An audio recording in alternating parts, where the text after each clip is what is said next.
Մի քաղաքի մասին, որի անունն է Կրակով։ Կներկայացնենք նրա լեգենդար եւ առասպելային պատմությունները։ Իսկ ձեզ կներկայացնենք Ամոթ Թադևոսյանը եւ Պապավետիսյանը։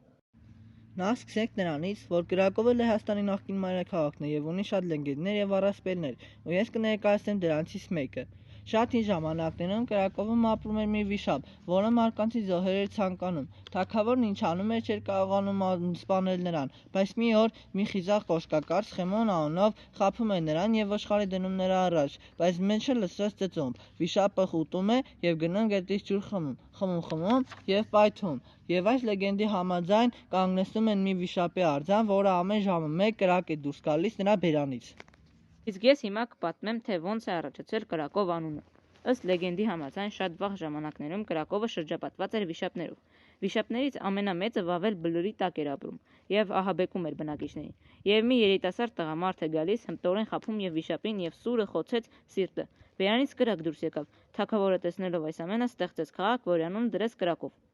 Այսպիսով հասկանանք, թե ինչու Կրակովը Լեհաստանի մայրաքաղաք չէ, այլ Վարշավան։ Կրակովը նախկինում եղել է Լեհաստանի մայրաքաղաքը, բայց հետո մայրաքաղաքը տեղափոխվեց Վարշավա։ Կրակովը տարբերվում է Վարշավայից նրանով, որ այն համարվում է Լեհաստանի ամենահին եւ լեգենդար քաղաքներից։ Նաև այստեղից է ծագել բազմաթիվ առասպելներ։ Քաղաքը պահպանել է իր միջնադարյան տեսքը, հին բերդերն ու քարե փողոցները, մինչդեռ Վարշավան նոր սկիզբ էր առնում, բայց տեղափոխվեց նրա համար, որ ավելի ժամանակակից քաղաք էր։ Ինչպես նաև պատճառներից էր աշխարհագրական դիրքը։ Վարշավան գտնվում է Լեհաստանի կենտրոնական հատվածում, իսկ Կրակովը հարավում։ Սա Վարշավային ավելի հարմար դիրք էր տալիս երկրի բոլոր շրջանների կապի առումով։ Վարշավան գտնվում է Վիսլա գետի ափին, ինչը կարևոր ջրային ուղի էր, իսկ Կրակովի գետը շատ կարճ էր, սակայն ավելի կարևոր էր, որ ավելի մոտ էր Մազովյան դաշտավայրին, որը նպաստում էր գյուղատնտեսության եւ բնակչության աճին։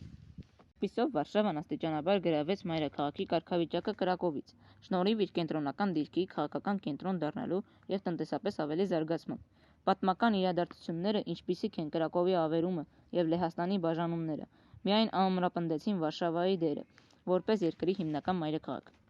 Չնայած դրան, Կրակովը մնացել է Լեհաստանի մշակութային եւ հոգեվոր սիրտը իր հարուստ պատմական ժառանգության շնորհիվ մինչ օրս համարվելով երկրի ամենագեղեցիկ քաղաքներից մեկը։ Թե ինչ, հուսով ենք մեր փոքրիկ ֆիլմից սովորեցիք որոշ բաներ, որ ձեզ հետաքրքրություն առաջացրեց, եւ սա էլ մեր փոքրիկ ֆիլմը։